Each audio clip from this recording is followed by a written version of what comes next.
सबके माय सकळ सुन्यारा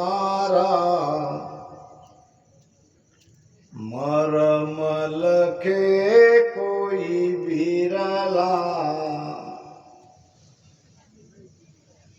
राम जी सबके भीतर है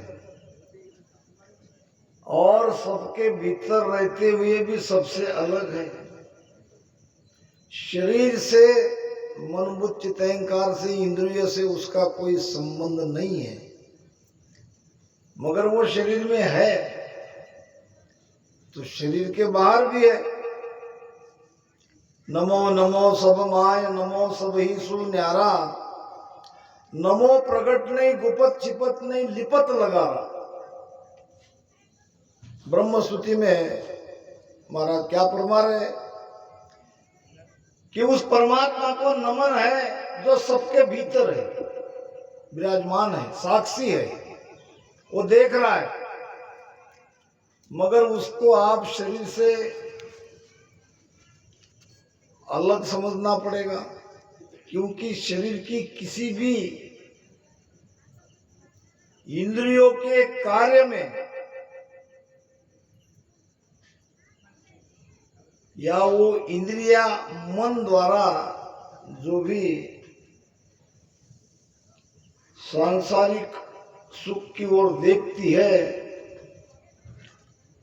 उसका वो आधार जरूर है, मगर इस कर्म से वो अलग है, वो करता नहीं है।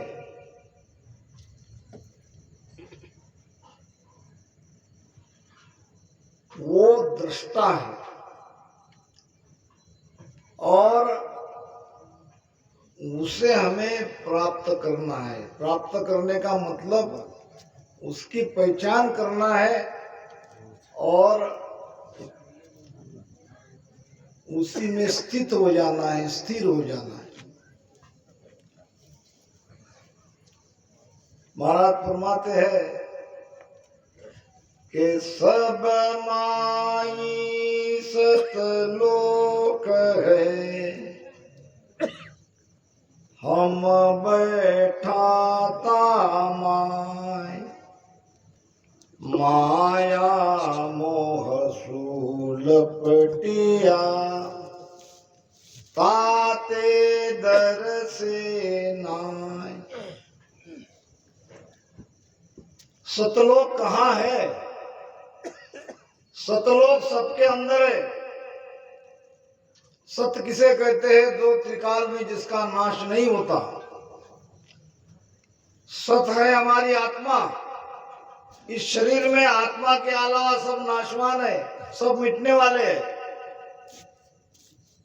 सब माई सतलोक है, हम बैठा ता माय, ओत पोत है। आत्मा हमारे भीतर है, आत्मा के अंदर हम है। परमात्मा हमारे भीतर है, परमात्मा में हम सब है। फिर दिखता क्यों नहीं? अभी तक पहचान क्यों नहीं हुई? हम समझ क्यों नहीं पाए? कारण है माया मोह सु लपटिया। माया और मोह के कारण हम उसमें लिपटे हुए हैं, इसलिए उसकी याद आती नहीं, उसे देखने की कोशिश होती नहीं, भक्ति करते नहीं। अगर कोई भेद से भक्ति करे उसके लिए उसे पाना सुलभ है। हाजिर सु हाजिर खड़ा, जब देखे तैयार, गाफल गेला ज्ञान बीन कूटी जे संसार। जो हाजिर है, जो जागे हुए है, उसके लिए तो परमात्मा सदैव तैयार है। और जो गाफिल है, सोए हुए है, भ्रमित है, वो विषय भोगों में लगे हैं, इस परम आनंद को छोड़ के। महाराज कहते कि कहाँ कहूं इस जगत की, जगत के बारे में मैं क्या कहूं? साची वचन त्यागे कूड़ी लगे प्यारा। सत्य वचन को छोड़ के झूठे पचड़े में माया में पड़े हैं। आज हम ऐसे विषय पर चर्चा करेंगे जो हमारे आपके लिए सबके लिए आवश्यक है, और उसी विषय के इर्द गिर्द आज की ये सत्संग चलेगी। मैं मेरे अपने बारे में कह रहा हूं, दूसरे के लिए नहीं कह रहा हूं, क्योंकि वाणी में ऐसे ऐसे वचन है जो सोचने के लिए मजबूर कर देता है। क्या कहते हैं महाराज, हम सब कौन है? राम भजन करने वाले। एक बात और क्लियर कर दूं, राम भजन करना छोड़ना नहीं है। मेरे इस ज्ञान को सुनकर आप भ्रमित नहीं हो जाना कि हमें राम राम भजन छुड़ा रहे हैं, मगर पकड़ के भी नहीं रखना, ये भी दावे के साथ कहूंगा। कहां तक पकड़ोगे? क्योंकि ज्ञान तो कोई और बात कह रहा है। प्रारंभ से आखिर तक जो कोई राम राम कर रहा है वो भिन्न है, ऐसी बात नहीं है। महाराज फरमाते हैं, जेता शब्द जीव पर आवे, सूरत समद सुजाने, के सुख राम तटालग माया, काचा जीव बखाने। क्या कह रहे महाराज? महाराज के वचन है वैरागी के संवाद में कि जेता शब्द जीव पर आवे। जीव पर हम कौन सा शब्द ले रहे हैं? राम ही तो ले रहे हैं, और राम ही लेना पड़ेगा, और तो कोई शब्द हमारा है नहीं। जेता शब्द जीव पर आवे और सूरत समझ सु जाने। सुरती से अंदर में ध्यान करते करते क्या अनुभव हो रहा है या आ रहा है, उसको हम सुरती से जान भी रहे हैं। बड़ी अच्छी बात है। दिक्कत थोड़ी आगे आ रही है, नीचे। कै सुख राम तटालग माया। ये भजन किसका है? माया का भजन है, और माया से ही हमको बाहर निकलना पड़ता है। काचा जीव बखाने। मैंने प्रारंभ से ही कहा था, ये ज्ञान सुन के आप बहक मत जाना, भजन बिल्कुल नहीं छोड़ना। आपको तो केवल कहां तक करना है, कहां भजन छूटता है, कहां से आगे कैसा भजन होने लगता है, ये सारी बातें आपको बताऊंगा। मैं भजन का विरोधी नहीं हूं, मैं करता हूं भजन, मगर ये भी मुझे पसंद नहीं है। 40-40 साल से हम पिंड का ही भजन कर रहे हैं, क्यों आगे नहीं बढ़ रहे भाई? पिंड से खंड में जाना है, खंड से ब्रह्मांड में जाना है, ब्रह्मांड से सत्स्वरूप में जाना है। हमारी आपकी यात्रा वही सांस उसास में क्यों अटकी है? ये मेरा प्रश्न है। त्रिकुटी पहुंचते पहुंचते ध्यान की स्थिति बदल जाती है। त्रिकुटी में जब हम आते हैं, हमारी चेतना वहां तक पहुंचती है। त्रिकुटी में श्वासा की ऊर्ध्व गति हो जाती है, ऐसी ऊपर ऊपर श्वासा चलने लगती है। ईड़ा पिंगड़ा एक होके सुखमणा में भजन होता है। फिर इसका अर्थ क्या हुआ? अगर हम अभी सांसों सांस में भजन कर रहे हैं, या तो हम त्रिकुटी नहीं पहुंचे, नहीं पहुंचे तो कर क्या रहे हैं? भजन तो रोज करते दिख रहे। कहां गलती हो रही है? क्या कारण है कि हमारी रचना अभी तक बंद नहीं हुई?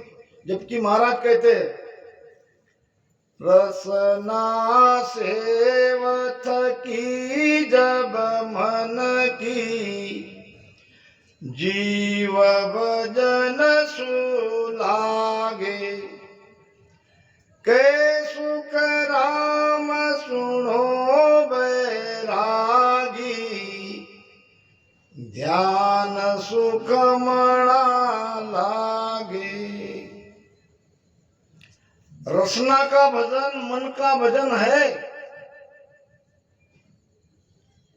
और मन ही काल है। अगर तुम रसना तकी कर रहे हो, जेता शब्द जीव पर आवे, समझ सूरज सु जाने, ये काल कह रहा है। कह सुखराम तटालक मेरा राज, काल कहता है कि वहां तक मेरा राज है। फिर क्या करना चाहिए?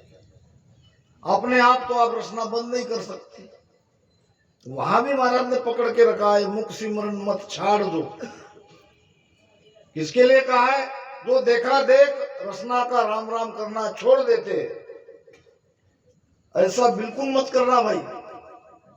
मुख सिमरन मत छाड़ दो, 10वें द्वार लग दोय, होठ कंठ सुखराम के गड़तड़िया बंद हुए। अपने आप वो सारी स्थिति हो जाती है, बंद हो जाती है। तब तक आप दूसरे की तरफ देख के रचना का राम राम भजन करना छोड़ना नहीं। मगर ये भी तो जायज नहीं ठहराया जाता। 40-40 साल से हम रचना में राम राम कर रहे हैं, कहां चूक हो रही है? ज्ञान तो कोई अलग कह रहा है कि जब त्रिकुटी आते आते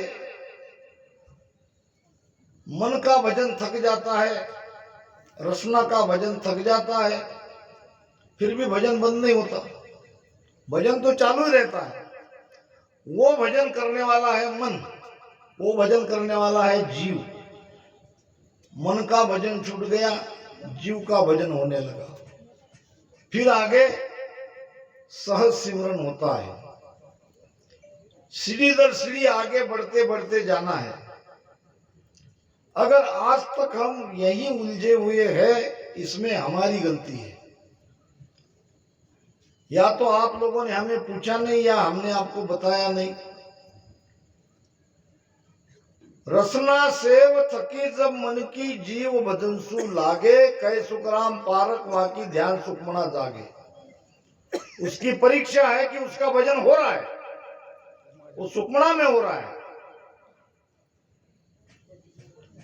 कालू सा गुरुदेव शीस नारद सा कहिए, गुरु बिन मुक्त न होय, भेद बिन मोक्ष न लइए।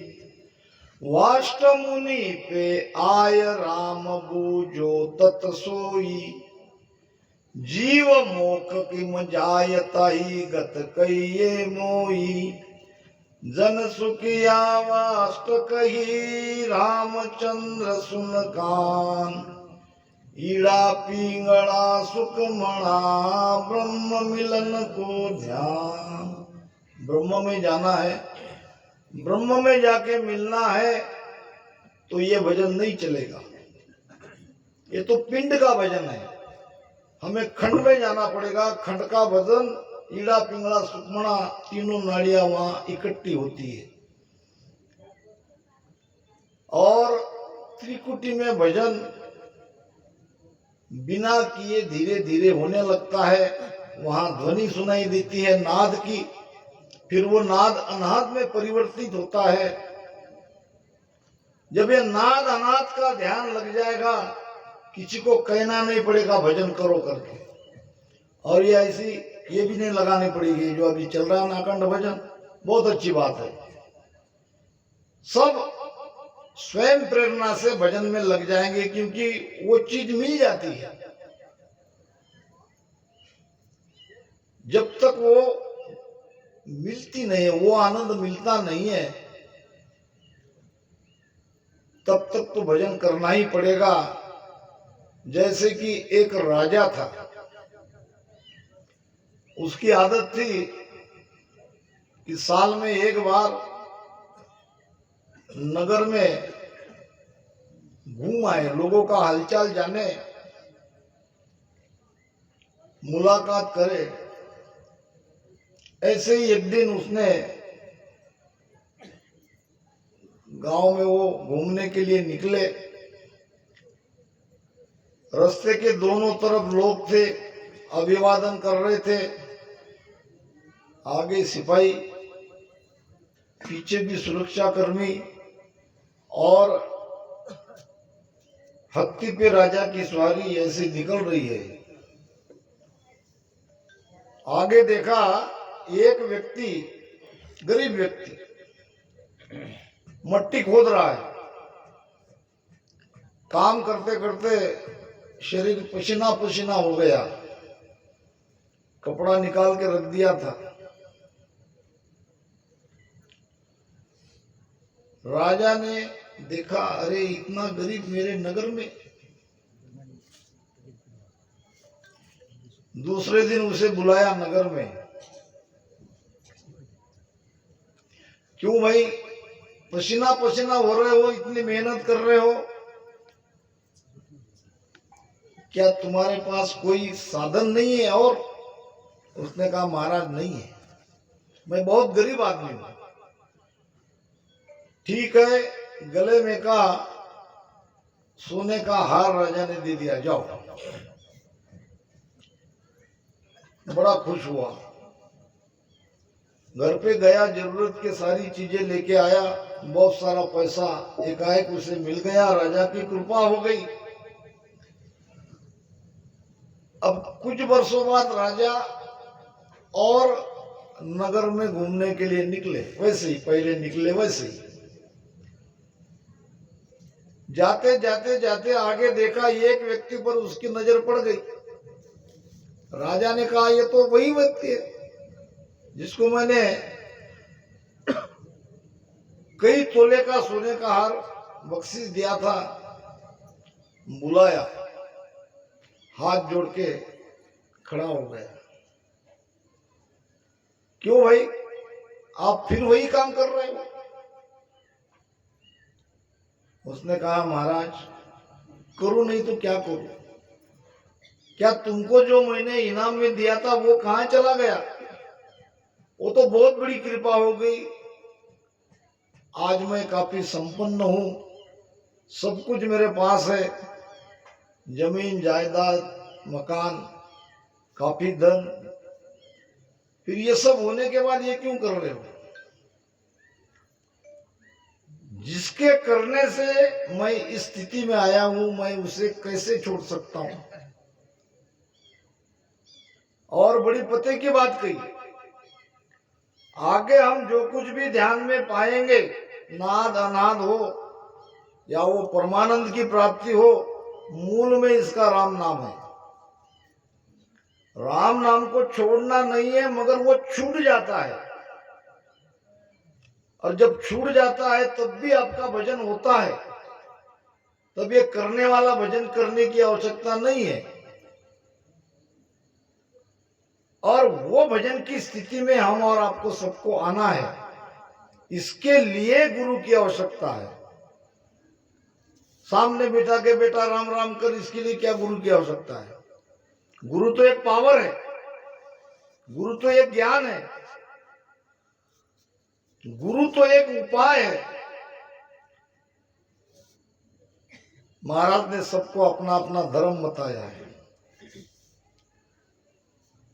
पिता धर्म तो जब सजे, पुत्र दियो परनाए। पिता का धर्म तब पूरा होता है जब बेटे का ब्याह कर दे, उसके पैर पे उसको खड़ा कर दे, वो अपना खुद कमा के खाने लगे। पुत्र धर्म तो जब सजे, कियो बंदगी आए। पुत्र का धर्म वहां से प्रारंभ होता है, अपने बूढ़े माता पिता की सेवा करना। कियो बंदगी आए, नार पतव्रत कहावे। स्त्री का धर्म है पतिव्रता अंग से पति की सेवा करना। चाकर रोयो धर्म हुक्म पाछो नहीं लावे। चाकर का नौकर का धर्म है जैसा मालिक ने कहा वो मानना, हुक्म की अवहेलना नहीं करना, यही चाकर का धर्म है। ये महाराज ने सबके धर्म क्यों बताए? ये गुरु को गुरु का धर्म बता रहे, शिष्य को शिष्य का धर्म बता रहे। सुख राम कहे गुरु शीस का धर्म कहावे दोय। गुरु तो उलट चढ़ावे गगन में शिष तन मन अर्पे जोय। गुरु का धर्म है शिष्य को भेद बता के पिछम का रास्ता पकड़ाना। केवल राम राम चले गए, देखे गुरु बन गए, शिष्य अटक गया, दोबारा वो उसकी आदत ये करता है, मेरे गुरु कब आएंगे, मेरे गुरु कब आएंगे। भोले शिष्य रहते हैं और गुरु ऐसे भटका के चले जाते, फिर क्या करोगे? गुरु अगर गुरु का धर्म का पालन नहीं करता है तो गुरु होने का उसे कोई हक नहीं। उसके अंदर कुदरत कला जगानी चाहिए, उसको बताना चाहिए इस प्रकार से भजन करो, ऐसे जगेगी वैसे जगेगी। और शिष्य भी ऐसा चाहिए पूरा समर्पित। समर्पित शिष्य के घट में जो सदगुरु है वही कुदरत कला जगा सकते हैं। सदगुरु बिन महाराज कहते हैं कि 10 लाख गुरु करो कारज सरे न कोई, आपका कारज नहीं सरेगा। तो शिष्य भी वैसा चाहिए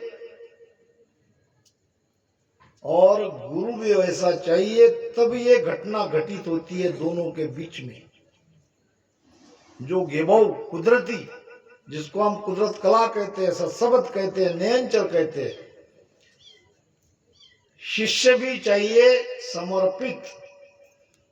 तन मन अर्प गुराजी न दीजे, तन मन अर्प गुराजी न दीजे।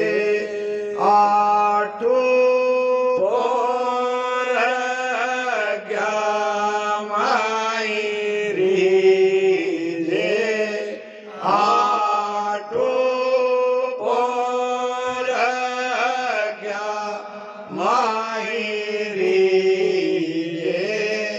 पतिव्रत खंड कबो नहीं कीजे, पतिव्रत खंड कबो नहीं कीजे। हरे मन गुरु मुखाई मरत जरा, हरे मन गुरु मुखाई मरत जरा।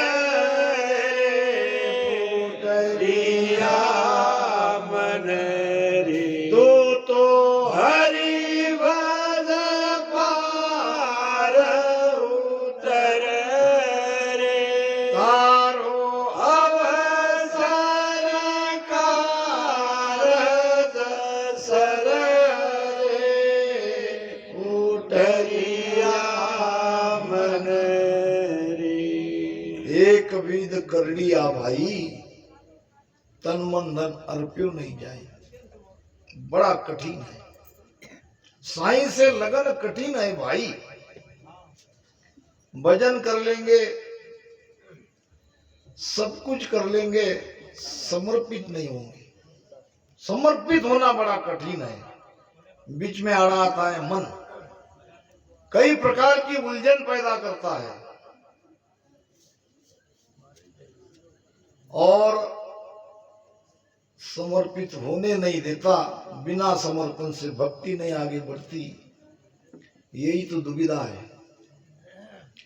गुरु महाराज कह क्या रहे कि तन मन अरब गुराज ना दीजे, दे दो। गुरु बेचे बिक जाए हर्ष मन माए बदावे, आबिद गाड़ी मूठ कदे गोतो नहीं खावे। जिसने इस मूठ को करारा से पकड़ा है, करारी से पकड़ा है, जो भी हो जाने दो। ना भक्ति छोड़नी है, ना सदगुरु को छोड़ना है, पूरा का पूरा उनके अधीन होके रहना है। इतनी सी बात है, मगर ये होती नहीं है, बड़ा कठिन है। आबिद गाड़ी मूट कदे गोतो नहीं खावे, एक न अंग रहाय मत सो मुचे न कोई। एक ही अंग से भक्ति धारण करनी है और दूसरा कोई अंग नहीं लाना है, इस अंग को पलटाना नहीं है। गुरुपत में सुखराम कहे जो सिख साचा होए, और देवल इंडो चढ़ गयो पत पराकम।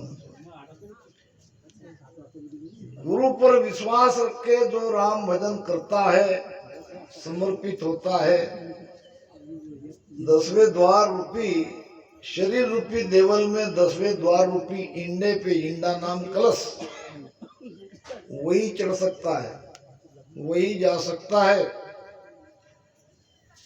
पुराने जमाने में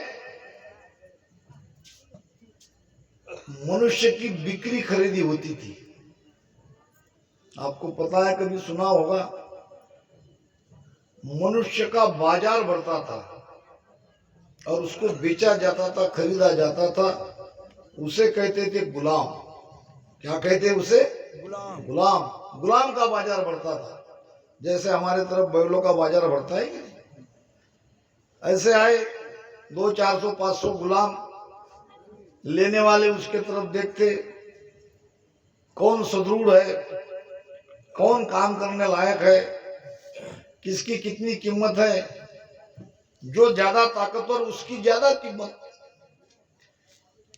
एक राजा आया गुलाम खरीदने के लिए, देखा उसने एक बहुत ही तगड़ा व्यक्ति उसे पसंद आ गया, खरीद लिया।